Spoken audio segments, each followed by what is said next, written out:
Steve and I met in New York City when I had just started Ving, which was a mobile app for video caller ID.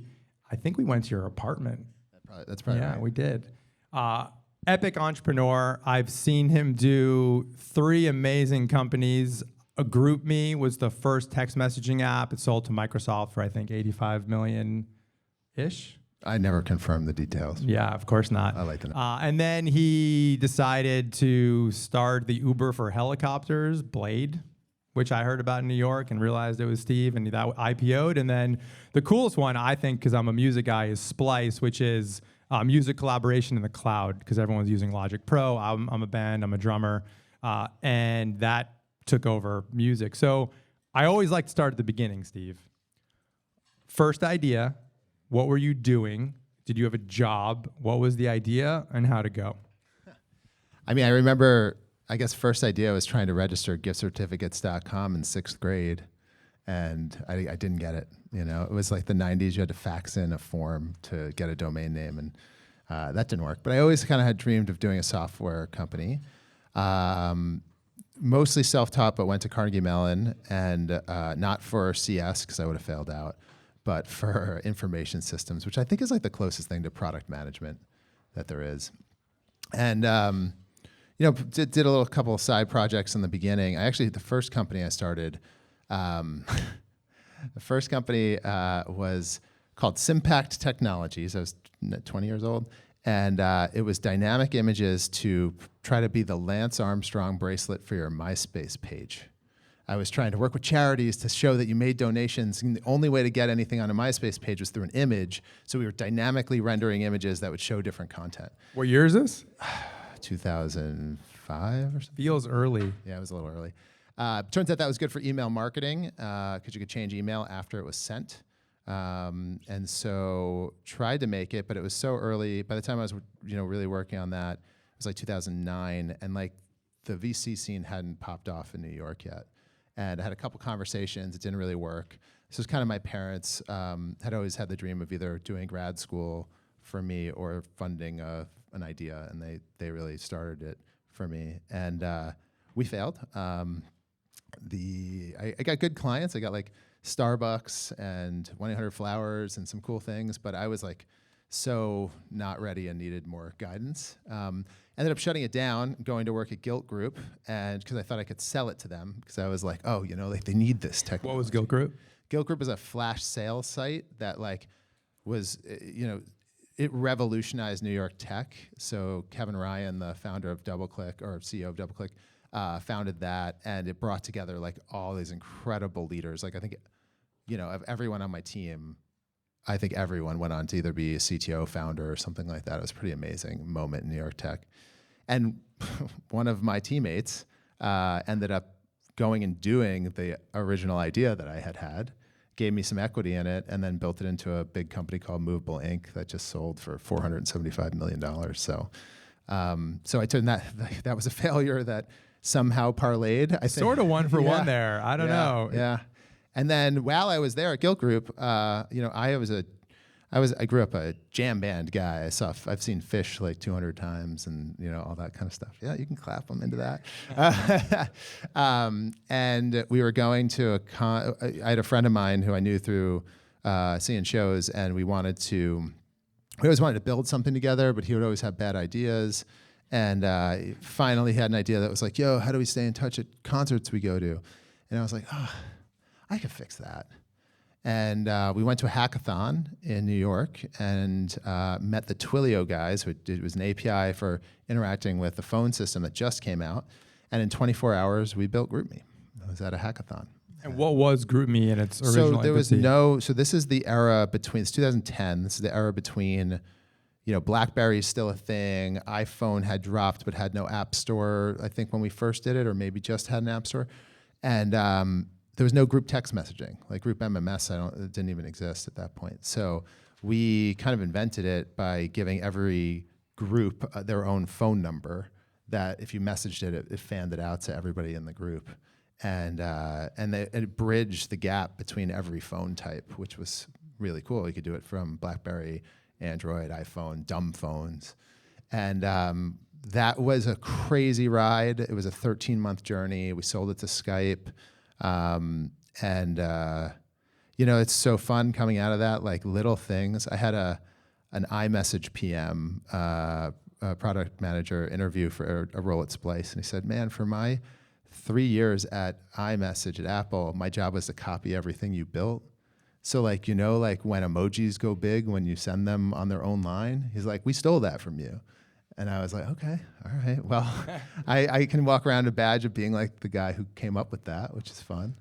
But how were we going to compete at that point? It was an interesting market at the time. Although GroupMe still to this day, every back to school, number 2, this year it was number 2 overall app in the App Store. So it's still, still kicking college kids particularly. Did it just go viral? So you did it in a weekend, Yep. And then what happened? You put it out there and it just word of mouth? Every person you add to the group, every person who signs up basically invited 6 people because that was what a group looked like. And so it was just inherently viral. And that just kept going. And then eventually we built app. It was all over SMS in the beginning. And then we built the apps for it, and the apps became the dominant way of using it. We hit a cohort with college kids. And the crazy thing about them is like, it's almost like a rite of passage in college to get into the GroupMes. And so it's like, it's a really interesting, like self-replenishing niche that has like over and over been tried to kill. The amount of times I've had founders come to me or be like, meet someone that's like, oh, we're building the GroupMe killer and like all that. And it's like, cool, go for it. And it just hasn't been dethroned. How important is it for founders to find that killer audience, that killer channel? And what are ways of getting to that? Because you found it. Was it the first one you looked for with those college kids? No. It's interesting. We started with just solving our own problem. Like I literally wanted to go to concerts with our friends. Like we used it at a show the first weekend. And the thing that was interesting is my co-founder ended up using it for a baby that was being born in their family, and it worked for that too. So all of a sudden we came back after the first weekend of it existing being like, oh shit, this works for a lot more than going to concerts. And it was crazy. I mean, like we would have, so the product was so universal and the branding, like I still will never forget like drawing the logo. We were trying everything on logos. And then one day I just like got up on, it wasn't even a whiteboard, it was a piece of shower board in my studio apartment and like drew the little hash symbol, what do we call it? Hashtag symbol, like the hash and a smile under it. And it's like you can type it as an emoticon, which is just so fun still to this day. That one was just like universal and accessible and easy to use. Like I'm not always the best personally. I think a lot of people give advice to being like, really find that niche and like hit on it. And I'm kind of the guy who is like, I'm going to make something that is like deep enough and powerful enough for the biggest power user, but simple enough for grandma to use. And like it'll reveal itself over time. You can unlock the functionality. And so, like I'm just not, I think for most people, you want to find that niche kind of bowling pin strategy where you go after that one real good target and expand from there. And I'm kind of consistently not that good at that because I have that way of building product. So. And the connection with Microsoft, how did that happen? Yeah, so that was an interesting one. So Facebook, there was this group messaging wars that was going on. Facebook had just bought one of our competitors and was building Messenger, which hadn't come out yet. iMessage just got announced, and we were struggling because we could only work in the US. And so we needed to be able to go international. And we were like, oh, we can use Skype as a partner to go international. And so we talked to them. And commercial partnership conversations eventually moved to M&A, and we had another round raised. Like we had a round ready to go, and they made a great offer. And to have it happen so fast, and I was $60,000 in debt from the previous startup that failed. So getting a win at that point in time, could we have parlayed that into something way bigger? Very possibly, but it was really great to get a win under our belts. What did that feel like, closing a deal that big so fast? It was so intense and so magical, the 13 months, that the day, I remember going into the office the day after we sold, and the adrenaline was gone. And it was like a collapse, actually. because all of that energy of like, oh my God, we could fail, we could be the biggest thing in the world, we could be like the waveform of like what could be was so wild that I remember the day after just being like, I wouldn't say depressed, but like coming off the roller coaster was just like such a drain of intensity. And then it was, the money came kind of over a multi-year period. So it wasn't like you saw like some money in your bank account, and then you saw it like, you're like, cool, I can pay off my debts. But like, it wasn't like some big, like that GroupMe was so fun and such a lightning in a bottle experience. I mean, the product was built just us going out and we were in our 20s in New York, and I had the most rambunctious group of team members you could ever imagine. 70% of my team were smokers. Like, what? And this was like, this was just a group of people who wanted to have fun together and would go out, use the product, wake up hungover, and then fix whatever was broken using it the night before. So it was like just a feedback loop that was just so fun and so great that it's very, very hard to recapture that. I mean, I think that the serendipity, stuff you talk about, like when I used to talk about GroupMe, I was like, that was a third luck, easily a third luck, if not more. Right time, no, like that little window. WhatsApp wasn't really, they were there, but they weren't like a thing. They were getting bigger, but we were like, we have group in our name, like focus on that. And it was just a really wild ride. So how long till the next one? Yeah, so that's a great question. I was at Skype for 2 years in my earnout. I tried to change Skype from the inside. I remember demanding 15 minutes on stage at their senior leadership conference. And I was so didn't understand how this company was working. And I was like, I walked them through what WhatsApp was able to do with 35-person team. I'm like, if you just use servers instead of this P2P system that isn't needed anymore in the world of mobile and all this, I showed them the path to saving the company in my mind, the product, and I got booed off stage, and so I put my notice in a year into the 2-year earnout, being like, you better have a transition plan. And Skype is no more. GroupMe still kicking strong. So then it was interesting. I was right up at that 2-year mark. I wanted to build again. I had my kind of downtime, and it felt good. And I had this idea. I actually met a co-founder first, which was this guy, Matt Eminetti, who was on the kind of Ruby on Rails core team. I really admired him as an engineer. And I was like, we should build something together. We didn't know what. We tried a couple things, and it just, I always say to people, if you can't build what your startup, if you can't build it nights and weekends while doing something else, it ain't happening, because you're going to spend nights and weekends on it. Don't quit your job. And so when I realized we weren't making progress on anything nights and weekends, we needed to change course. And I had a musician friend, who had gotten into programming after GroupMe was successful. He comes off stage at a music festival, and he's like, you want to know my best idea? He's like, GitHub for music. And I was like, honestly, this idea, same idea, had been at the top of my do not do this list. Top item. Because it's you're going into an industry that is notoriously impossible to do VC in. The market's going to be too small. You're going to spend 10 years of your life on it, and nothing's going to come from it. So don't do it. And he just said it to me, and it just tipped. And I was like, oh, I think I'm going to do it. and I told Matt about this, and he was like, well, did you know I was an audio engineer for half my life? And he was like, let's go. And he woke up the next day, and he had built a whole bunch of stuff for it. And that's what I mean. Once you get inspired, for me, I'm like, I don't do anything that I'm not super inspired to do. I just don't do it. And so it's, once we felt that energy go, it was clear. And I remember a competitor, someone with a similar idea, had launched, and that was the first time I had felt that thing I said that disappeared the day after GroupMe, that real adrenaline, real intensity. It came back, and I was like, shit, I'm on the roller coaster again. Oh man, here we go. It was you're clicking up the thing, you have all that anticipation. And I just remember jumping back on at that point. And for those who don't know, I was a musician for 4 years in a band. We used Logic Pro, heavy software application. We'd have to be in person. Yep. He'd bring his computer everywhere we went. And this was essentially that, but in the cloud. Yeah, we started by basically connecting the digital audio workstations, which are like Logic and Ableton, to do collaboration. And we were running into, over the years, we actually ran into a bunch of problems. I made a big mistake there, which was that I didn't charge for it early enough because I thought that it was not good enough.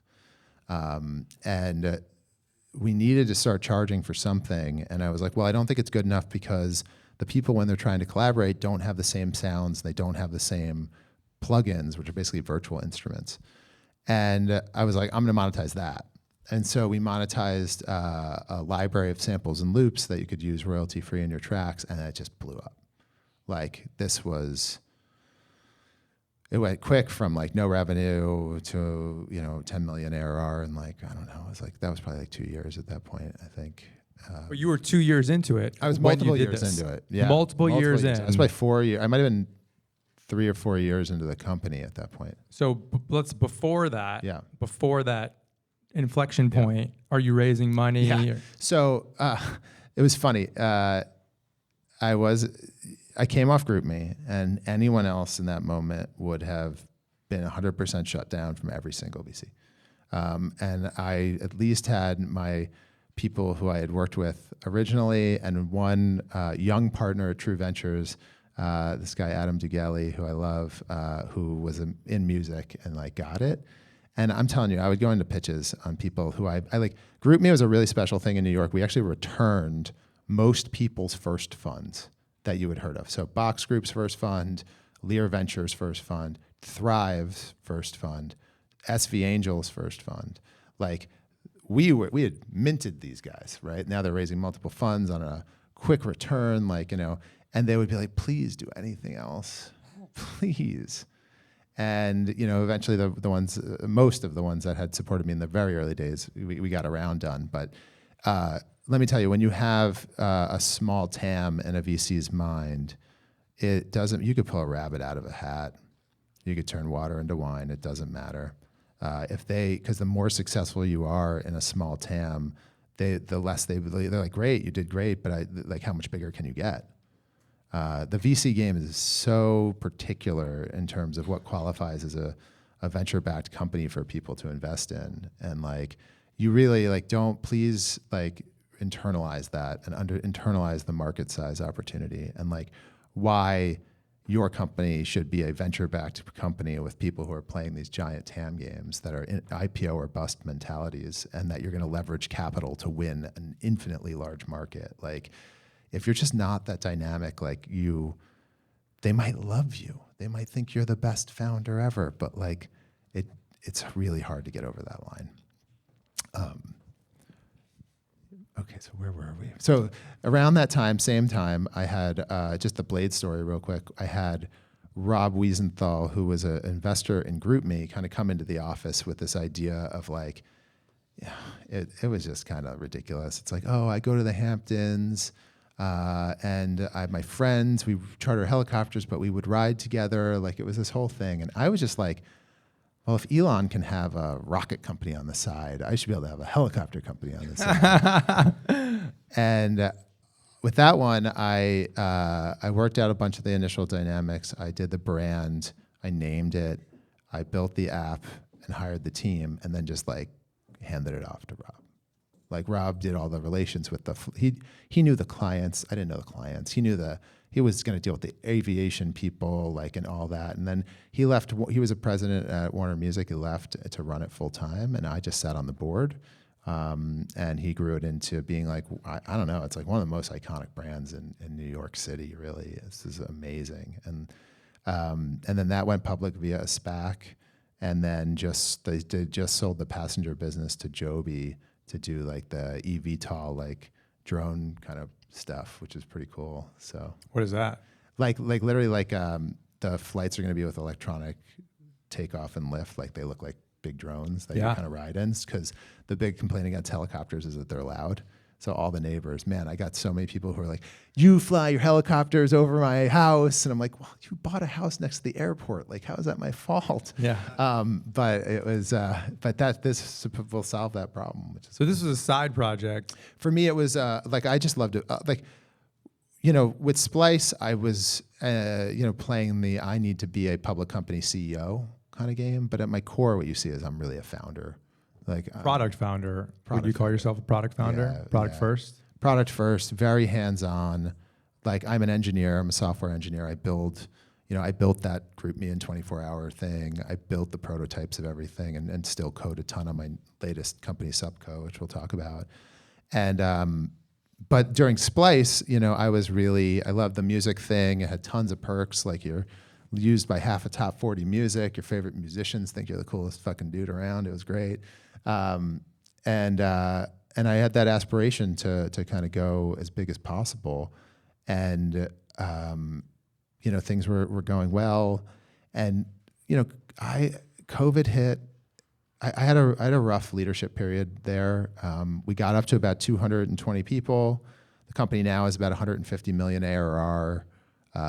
It's profitable, like it's great. Because of the samples? Mostly, I'd say the majority of the business is sample business. Yeah. So that 4-year inflection point, just to hit on that, Yeah. were your investors and yourself worried about how are we going to make money? Did we do this wrong? And then samples sort of just solved that overnight? Yeah, it did. Yep, that's right. Who came up with that idea? I did. And it was kind of like, as I said, if I had monetized the studio product, I actually believe it would have been successful. But I didn't want to. I thought about this sample idea. We went out and licensed a bunch of content. We built it in a couple months and got it out the door, and it was like an instant hit, which was great. And my investors, they were very supportive of what we were doing. Our numbers were good in terms of engagement. They believed in the overarching vision. I raised a kind of like bridge round. I used a little venture debt, actually, that it was like always a risky thing to do. But I was very confident in where we were going to go, and it worked. So you're founder, product-led growth, small team with GroupMe. You do the same thing at Splice. Yeah. What was that transition like when you get to that next stage where now instead of a team of 15, you actually have a team of 200, 250? Does it change? Did you grow into that role, or was that tough? I will never forget the day I felt the change. I think I was interviewing three product management roles at the same time. And I remember going from like room to room, meeting with all these people. And it was very clear that I was scaling the team up too fast. And I hadn't worked hard enough to like define, this is the culture of how we build things. This is the culture of how it's going to work, and kind of let this group of new PMs that came in run their own kind of smaller fiefdoms that were a bit in conflict with each other in terms of like what I thought was more of our values. At least like we had good company values, but it was more of the like software development side of things. And so I think that transition from founder to CEO is like really hard. And there's a really rough period for everyone until you have like the exec team in place that lets you have fun again. But the transition between like founding exec team, your friend's the CTO because he was the first guy there, like that kind of stuff, until like someone who can really scale, it's hard. And the decisions the mistakes that get made, I remember we interviewed, I won't blow up their spot directly, but we would interview big name people who are at different places, and like be like, oh my God, they were here. This is amazing, and you'd kind of overlook all these other things about them because like of their previous successes or their previous resume, and then come in and realize it's like a terrible fit. And that kind of like chasing the big name versus really understanding like what the values are you're looking for and the rapport you have with the executive team, I think is a very common mistake that founders in the transition to CEO make. Let's hit on that for 1 second, because I know there's a lot of more early stage founders. I have found the same issues with advisors and investors, like heavy advisors, even people that are sort of pitching to become a partner. And you are enamored by their big name and their history, and you just ignore all of the blind spots and flags that are right in front of you. So I just, a note, it's not, it really in all phases. I'll tell you my thoughts on that. I do very, very few advisories. I mostly have people invest, and certain ones, if they're bringing a lot to the table or their brand's going to help market things, could get a little kicker in an advisory. But like, I really make them put the money in. Like, I remember with Splice, like, there was tons of musicians that wanted to be advisors, but you were just like, no.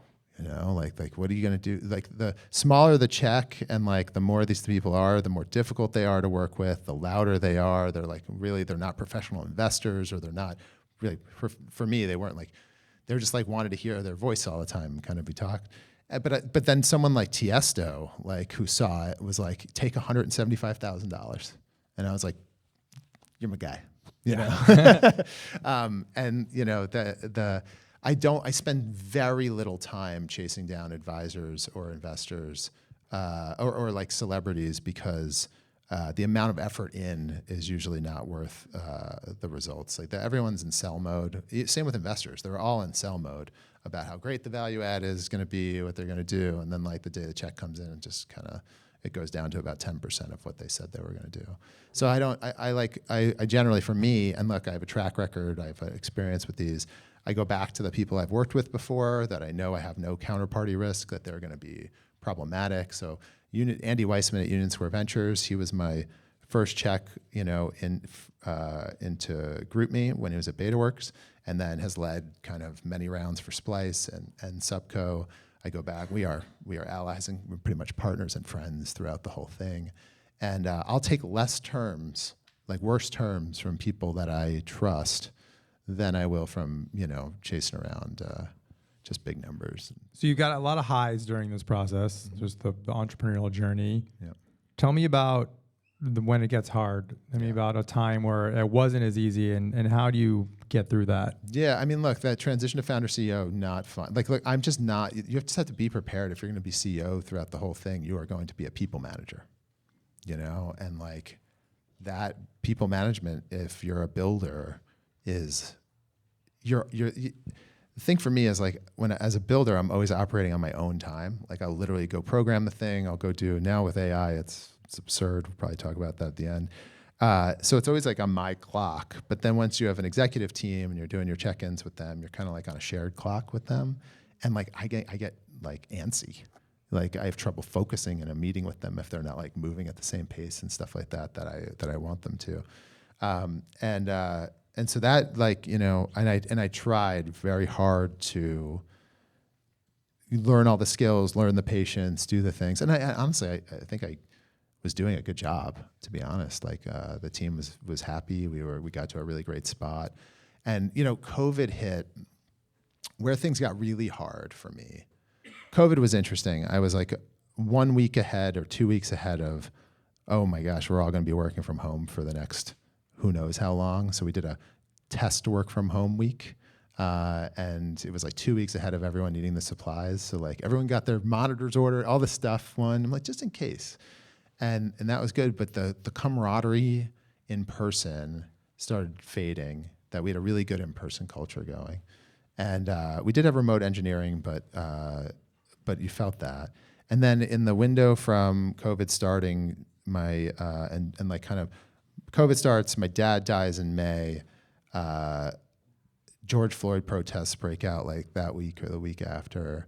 And just like my world got just very complicated, and it felt like a personal journey. And from there on, I don't know if I ever recovered as a leader, because I so badly wanted to keep the team happy and sane through a very difficult time. I feel like for the country, for the world, that everything was now HR. The amount of time I got to spend on products and seeing things exist in the world kind of faded down, and I got really burnt out as a leader. And so what do you do? Well, things I did, right? So I always working on myself. Had an executive coach. I have a men's group that I get to meet with a group of guys every week, and we kind of go through our feelings and all that kind of stuff, which is really great. So I was working on my mental health through that. I took a little small break, time off to try to see if I could get it back. And what I then was like, okay, I really need, probably the biggest mistake, and it's not even a mistake because I tried, was that I didn't have a strong operational number two at Splice. And every time I was interviewing them, the good number twos always wanted to be number ones. They're they wanted your job. And the other number twos I'd see, I'd be like, I'm not inspired by you enough to kind of, so maybe I got too picky, maybe I didn't get the right people in the door. But I had recruited this amazing woman, Cockle, who was at Adobe, to be on our board. I was trying to recruit her to be number two. She's like, oh, that sounds like, I'm like, join the board. So she joined the board, and she came so close to signing as number two when I was looking at this. I'm not kidding. I was leaving it was my 40th birthday. I threw this nice big party, and then I was going to Antarctica on this trip. And I'm minutes from getting on the plane to go, and we're down to these final points, and all she has to do is sign the doc, and she doesn't sign. And I'm just oh my God, fuck. And I can't be in touch for the next week and a half. I'm in Antarctica. And I came back and was kind of reflecting on it, and it was just very clear that she really wanted to be a number one, and she was super capable of being a number one. She's ready to be a number one. And I said, let's make you number one. And it was such a relief for me because I knew at that point I didn't have it in me. We had to go, it was that kind of late 2021 period of needing to all of a sudden everyone's focused on profitability over growth. We were going to have to make a bunch of cuts. We were going to have to get efficient and profitable. And all I wanted to do was burn the whole core business down and invest in AI. That's literally all I wanted to do. This is 2021. And the board was mixed on that plan. They're like, you have a great business. Why would you want to do that? And I just didn't have it in me. So having her come in and be able to lead was just, a gift, because she already knew the company. She already knew what it was on the board, and she was able to come in. And it's, to be honest, took a long time to make the change. But the company's probably in the best spot right now than it may have ever been in. It is profitable, it is growing. We're in, so now we got embedded inside Ableton Live, which is the biggest DAW, digital audio workstation for making music. And that was a dream of mine. And to see them deliver that, I'm just hell yeah. And the AI investment didn't do the whole burn the company down and do it in 21, but they're on pace right now to be able to make the transition. It's a very difficult time. I mean, look, if we talk about the macro, the market for you all also, and as founders, we're a $150 million a year business that's profitable and growing, and have no idea what it's worth, because everyone's just questioning about AI. And so we have really good inroads there, and we're going through big transitions into it. And we have strong business fundamentals as well, which feels great. Because if an AI bubble does burst, because many of these companies that are doing great, they have great numbers, but they're spending all their money on tokens and servers and all that, we could be in a great place. We just don't know. And so it's a tremendous amount of uncertainty right now. But it's been great to see that the team, find a plan that I'm excited about that adapts to really winning on the stuff that we know and making long-term investments. And it's a hard thing to pull off all that. I didn't think I could pull off all that back in 21. I think I would have had to go all in on one direction. We're going to talk about AI, I promise. Sure. When you reflect on this journey, how important was trust? Trusting yourself and these decisions that you're making at the time, when you reflect, believing that the choice that you made at that time is the right choice, and just owning that no matter what happens? That's a great question. I mean, look, I think I ended up making a bunch of mistakes because of doubting myself. I think I have a lot of imposter syndrome, especially during those periods. And I was really able to, I would draw these slides to the board about what was coming, when private equity was going to enter the space, and what the market was going to look like when they did, and what AI was going to look like in the next X number of years. Like I would like see that, and I'd always be battling internally, like this bit of a Steve, are you just crazy? Like, are you like, how hard should you push on this thing? And in some cases, especially when it was in my control to build the thing, I would just go fucking build it. Like my team would tell me something was impossible. Don't ever tell me something is impossible, because I'm going to lock myself in a room in a week and show you why it is possible. So on build stuff, I would trust my instincts really well. On buy stuff, which was like, let's use a lot of money to make an acquisition or do some things, I got more gun shy because I didn't know the other people. So like the trust for me works very well when it is in my domain, and it's way scarier when it's outside of my domain. So it's you're not going to get them all right, but I would think that I did have a good amount of boldness on things, and but I was gun shy on some things that I probably would go look back on and want to be more aggressive on. And what about synchronicity? I talk a lot in the book about when you're aligned with your mission and you're behind your passion, you do what you're supposed to do in this world, things just happen. And magic, I mean, I call it magic, but other people just call it, being at the right place, right time, luck, cross-section of hard work and luck. Did that show up for you in your career? I mean, synchronicity, like, man, it's a topic for me because it shows up in work and it shows up in my personal life in ways that, actually probably form my like religious beliefs. Quick little story on that side. Like when my dad passed away in COVID, this is crazy. We were allowed a 10-minute, 10-person funeral. And we get to the cemetery and my half-sister is giving the eulogy. And she says, since I was 8 years old, my dad has asked me to sing this song, I Don't Know How to Love Him, from Jesus Christ Superstar, at his funeral. And she's like, it freaked me out. It was weird. He did it for years. And I'm not going to sing it. But she went on and gave a beautiful eulogy. We leave to get in our cars to go to my aunt's house, and playing on the radio in 2 cars at the same time is this random B-side from Jesus Christ Superstar.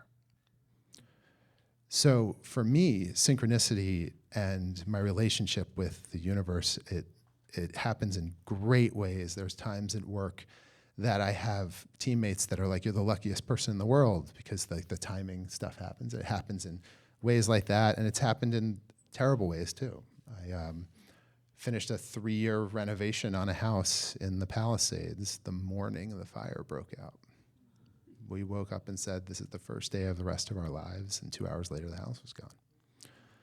So it's been positive enough for me on the journey that even that going wrong does not shake my faith in this synchronicity, this experience, this putting yourself out there.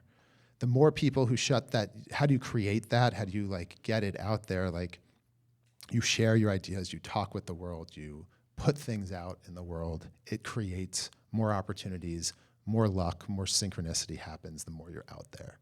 If you're not telling people your ideas, you're making them sign NDAs, you're not like, no one has time to do your shit. Once in my life I had someone, go work on an idea that I mentioned and it still worked out good for me. Like worked out great. Just get it out there. So put yourselves out there, share, you'll create more luck.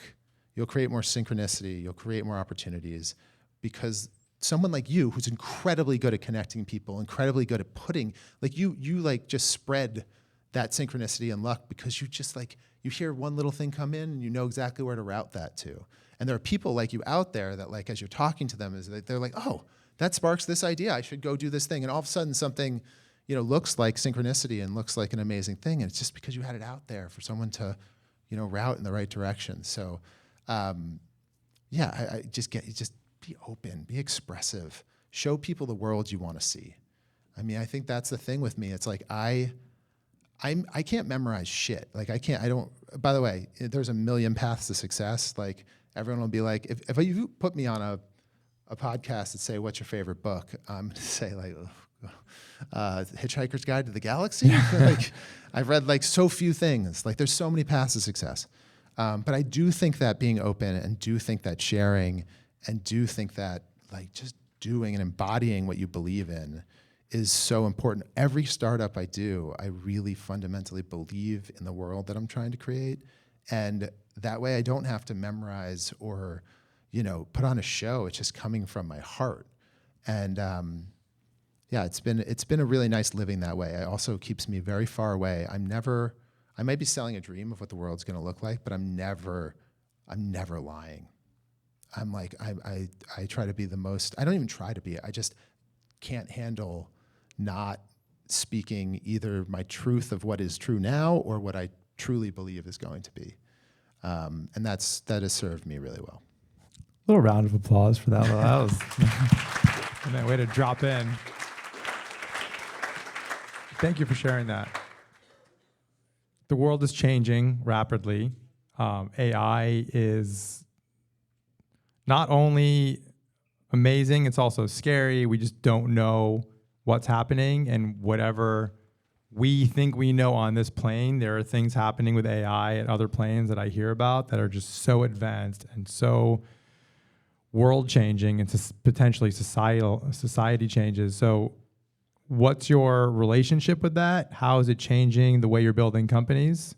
And tell me how it's inspiring what you're working on next. Wow. Yeah. So someone was asking. I was at dinner the other day, and there was some, AI skeptics that were like trying to use it in their jobs, and like then there was some that's like, why do you believe so much that AI is causing all this change? And I was like, oh, I can feel it in my like soul. Like there are some things about technologists that kind of like can just push themselves into the future, and like what I'm able to do now as a software engineer is just crazy. Like it is truly like we are in the like I know kung fu like from the Matrix moment here. Like it's crazy. Like the way like I have like armies of robots that program for me, and I just review their like I don't even keep a to-do list anymore. I keep a maybe done list.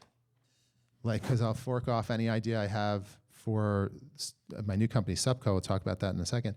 I just fork it off to a robot, and then I come back and I review whether or not it's done. It's absurd.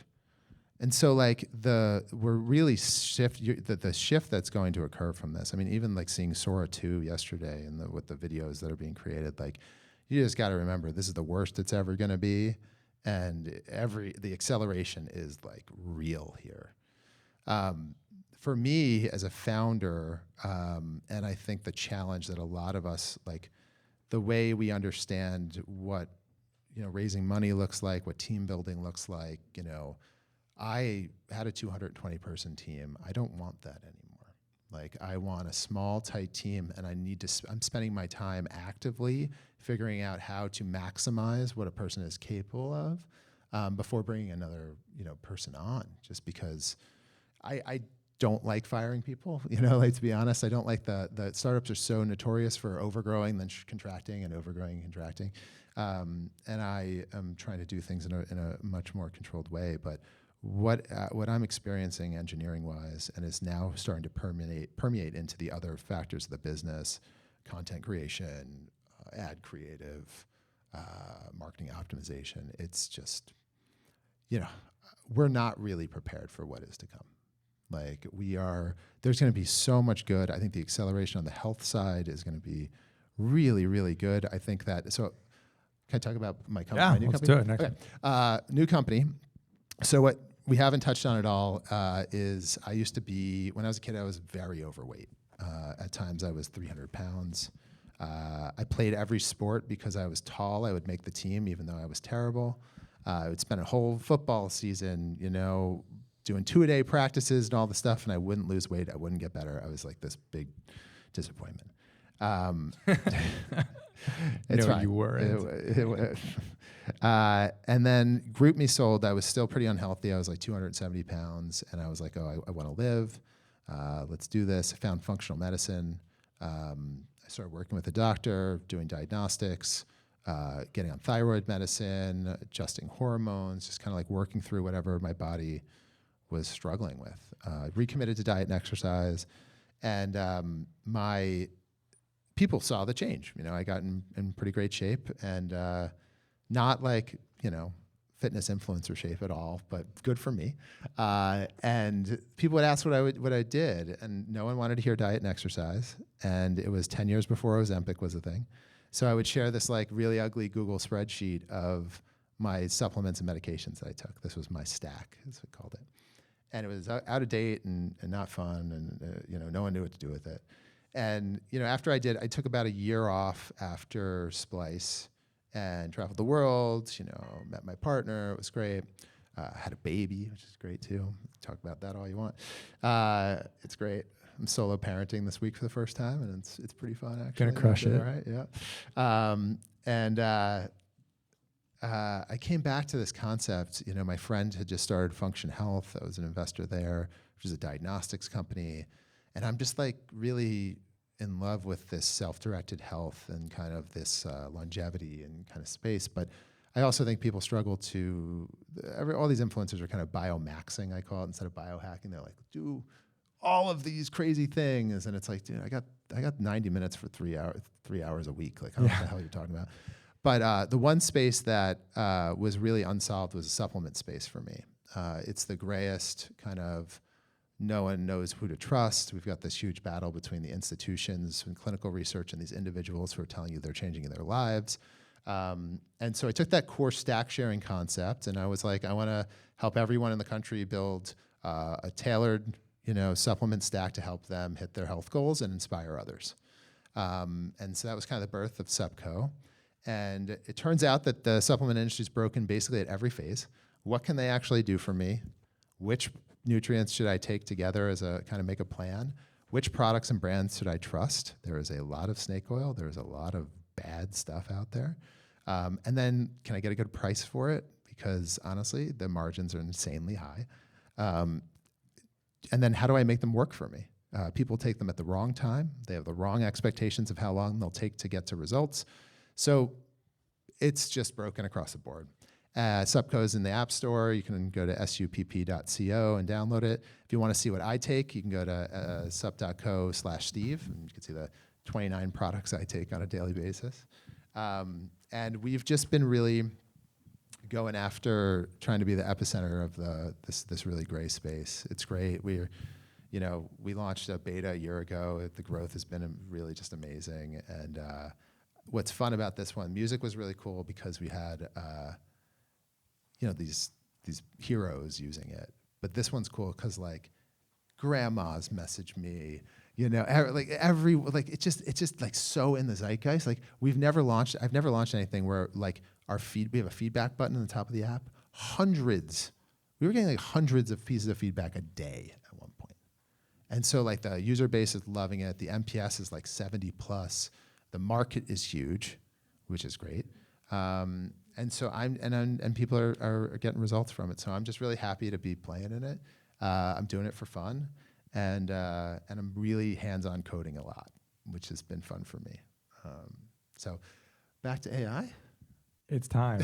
Yeah, it's time. So we're gonna do QA in a couple minutes, but I do want to hit on not only AI, but advice you have for this group of people, because most of the people here are working on something. People are vibe coding. Some people are using Cursor. They're a little bit more advanced. I use Lovable. I make websites, and then I show them to my friends like, look what I did. Look what I vibe coded. What advice do you have for the founder listening to this, really at all stages, from the most infant stage of I have an idea to Series B folks that already have an engineering team that are sort of figuring out how to adapt to this new wave of technology? Yeah, so something that's interesting, it's really on you as the founder to be the one that is bringing the team into the future. In big companies like Splice, the resistance to AI was extreme. It threatens everyone's jobs. It threatens decades of learning. It's the same things every time. Code base is too big. Code base is too small. Team's too junior. I don't need more code. I need better code. Like everyone will defend why they like don't want it, and then because it threatens them. And even my own team, in a 4-person team, was like slow to adapt because they're also doing their day-to-day work. They're shipping, they're doing their stuff. I took when the fires happened, I was off for a couple months trying to regroup, and when I just spent 2 weeks just using the tools and like just being like, I need to be the expert at this, and then came back from the fire like just churning out all this stuff. And so for my staff, I use Cursor, I use Sonnet, Claude, Anthropic. I use Devin as my like robot that I fire off stuff to. But I don't mandate which tools the team uses. Some people are Claude Code. Everybody uses different things for different stuff. And I would say it was probably when Claude 4.1 came out that the team's doubts were just completely gone. Like this is like all in at this point. And you're starting to see Splice, like these bigger companies starting to be like, oh. And like you gotta, like when AI fails you, like it always is hard the first time you use it. You're like, oh, this doesn't do the thing I wanna do. But like, you gotta invest. Like if you use Cursor without a Cursor rules file that defines how your code base works, like it's dumb, but you gotta like, so my advice is basically like CEO, maybe it's CTO if you're not technical, has to be leading the efforts. Give them time and space. If they need 2 weeks to go use the tools and figure it out, like give them the time. And then when they get discouraged at first, just keep encouraging them to push through. And then when AI fails you, like do a retro on where it failed and be like, how is this gonna get better? Could we do something better? Is there another tool to go look at? But just know that the exponential rate that it's moving, it is gonna be up to you and your team to know how to leverage these tools even more than do the work. Right now, I would be completely hiring for tenacity over skill. Like, you can give me someone who doesn't even know growth marketing, and they are so motivated that they're going to go spend a month before they join getting up to speed on the latest tactics and come in and make a huge impact. So tenacity right now, like it's hard, especially in remote hiring, to really feel that fire, mission-aligned fire, kind of drive for wanting to build. But that's the hiring criteria right now. And honestly, like it's really hard to see. There's just going to be so much revolution, and we're going to have to, really figure this out at all fronts. Government and big corporations stepping in and helping figure out what the future looks like, because it's that transformative for everyone. I want to talk about this for another hour, but I do want to hear from you and listen to your questions. So thank you for all of that. Thanks. All right, wait for the microphone because we are recording this. This will be a podcast when I release this thing one day. Wow. Thank you for your candor and vulnerability and sharing your story. Quite remarkable, especially having gone through not just the corporate side, but the personal side. So really meant a lot that you shared that journey. As entrepreneurs in this room, many of us have, as you pointed out, you had a bit of that imposter syndrome, or you're questioning your decisions. Thinking back to the experience where you were potentially going to be acquired or have M&A with a company like a Skype. Yeah. My current startup right now, we're growing and we're making decisions. Do we grow organically? Do we look at M&A? How does that work? Can you walk us through the choices? If not Skype, what would you have continued to grow? If not M&A, what would you have done? And then maybe just for the benefit of those of us that are looking at that as a path, what are the things that you found through your experience that made those decisions the right ones, and maybe what would you have changed looking back? Great. I have a couple of those. In 24 hours of building GroupMe, I created a ton of value for the company. But my co-founder, Jared, created just as much value in the last 24 hours. When it came to M&A conversations, back then I would say I in no way valued myself well, in terms of I was like a broke overweight software engineer, just fucking like, what, we're doing a startup? Cool, all right, I didn't know any of the New York tech VCs. Jared really kind of helped be my partner in that. And we went in with commercial partnership. We went in not to sell the business at all. We had another round simultaneously raised, which gave us an option to say no. So you really just need to have a second option. Like, we can fund this, we can raise money, or we can choose to sell the company. That really helped us drive the price up in a big way, and having the right deal team around us to really, I probably would have sold for like $50. I didn't have it in me then. Now the opposite has happened to me. So, Spotify was very interested in acquiring Splice in pretty early on in Splice, and in fact, Twitter was interested in acquiring GroupMe in the first 2 months, and they said 5 million, we said 50, and then we never spoke again.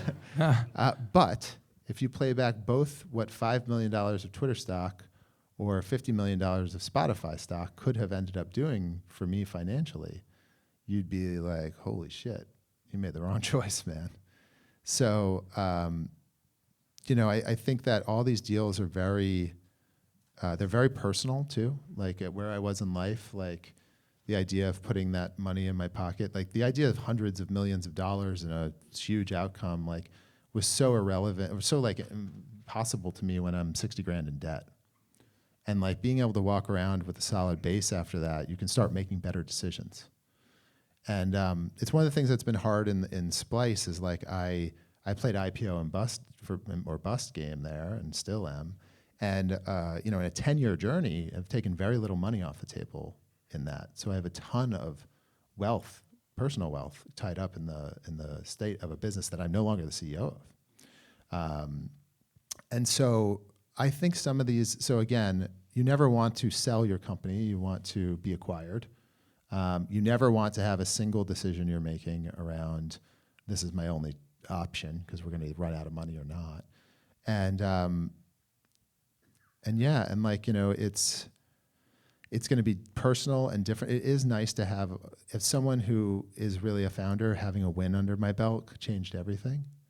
Like if GroupMe had rode out for 7, 8 more years and not been successful, like I don't know if anyone would back me again, So your relationship with your VCs matter a lot. They will always convince you not to sell.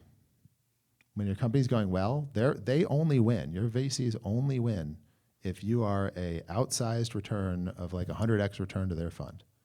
Like anything in between, it's like, all right, cool, But the good ones will support you if that is your personal decision because they want you to go up to bat again.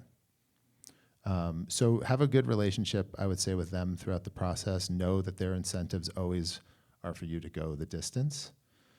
If they are encouraging you to sell, then they probably know you're not going to make it, which is an interesting one to kind of have happen. And so like that balance of, I would encourage, if the company is doing well, I would encourage you to take some secondary along the way, especially if you've been doing it for 5 years and you're QSBS qualified. That's tax-free money. You can take a lot less money off the table and not pay taxes on it and be in a really good position. If you don't know what QSBS is, your number one thing is to call the law firm that you recommend and make sure Michael Best. Call Michael Best and get logged. Make sure you are QSBS, set up for QSBS. It even just changed it. The Trump administration just changed it. No one asked for this. But now it's 3 years you can start vesting. It's usually a 5-year thing. But it's probably the strongest tax advantage thing for founders to be aware of. So if that's news to you, go do the research on it. Break out those emails. Yeah. Any other questions? Yeah, over there. Thank you. So great talk. I really enjoyed this discussion. It spoke to me in many ways. I'm also very technical. I was at Google till very recently. Like yourself, I have a small child now. Been in the big tech for some time, but I have a lot of ideas at the same time. It is making the transition from, the next choice of, should I go take a leadership position at another big tech, and it's safer to actually, going all in on some of these ideas. how streamlined is this? Like, how can I de-risk it? How can I make it? There's this, gut feeling that should I do it or not, versus like, can it be made more streamlined in like being able to assess the chances, et cetera, to make that transition? Yeah. This is a really hard question because if you add up most founders, I would say, journeys through their lives, compared against staying and ascending inside big tech, the net revenue to most people is going to say to favor staying in big tech. You have to have a certain type of crazy under your belt to say, I'm going to go take this risk, because it's not de-riskable. And like that, for me, I always just know I'm the worst employee ever. I'll get fired from any job I work at. Like, it's just going to happen. I'll get booed off stage. I'm just going to cause a ruckus. So it's like not a decision for me. But like, you watch some of the salaries that are often, product leaders inside big tech right now in AI, and you're like, fuck, I made the wrong career decision, So I think you answer that question yourself by, you don't do the math. It is outside risk.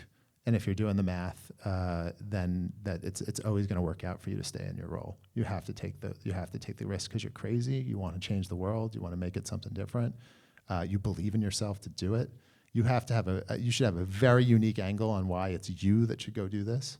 But what's interesting for me is I enjoy, as much hours and hard it is in startup grind, I enjoy being in control of my time a lot more. Then I would probably really struggle inside a big tech org from a time perspective. So, yeah. I love that. If you're doing the math, then it's not for you. Because every great founder I've ever met, there was no thought process. No. It's like they couldn't sleep at night. You wake up, you dream about it. It's the thing that you have to do. And then when you do it, the world clears the road for you, right? So I second that. I think you're allowed one shot hearing that advice to figure out whether or not it's for you or not. But that's just there's no way to solve the math. That's what I would say. All right, last question. Thank you, Steve. As you go through the new business model with SuppCo, the sourcing of ingredients and quality of bioavailability of supplements is certainly of the highest issues. As you made reference to snake oil yourself. Mm-hmm. I'd be curious to know what you're doing as a corporation to ensure that what you sell is actually going to help the people you're selling I'd to. love to answer that question because Great. Rebecca, who does PR with us, is going to be super happy that I clarified some of this. One, we don't sell supplements. We are purely a platform to help you make the decisions. We have gone out, we track 250,000 supplement products that exist in the market. We have gone out and scored the top 500 brands and the top 30,000 products in the space with a trust score that basically analyzes all their manufacturing standards, sourcing, lot testing, heavy metals, inactive ingredients. They all have a score that you can go check and reference. And then we don't even trust that score, and we go and take them off the shelf, and we do independent lab testing on just starting that program right now. And let me tell you, a lot of them come back and fail. Good thing right now, the correlation between the high trust score and them passing has been strong, but please watch out for things like creatine gummies. We tested 4 out of the top 6 creatine gummies that had 0 creatine in them whatsoever. And this is, the Amazon brands are notoriously bad about this. They're just Alibaba repackaged things that are, and the highest, here's the sad thing too, the highest rated ones on Amazon were the ones that returned with no creatine because they taste good. So, what you just asked is exactly like, it is a core mission of what we are trying to do. The things, our business model right now, we have some really cool stuff coming down the line, but right now we have a premium offering that lets you build a really deep personalized nutrient plan. But I'm always going to be just as aligned. There's no company I can say in this space that's aligned with consumers to help them stop taking supplements as they are to try something new. Everyone just says more, buy my thing. We don't, profit off that. So the goal is to make sure you're taking the right thing. All right. Well, let's give a huge round of applause for Steve.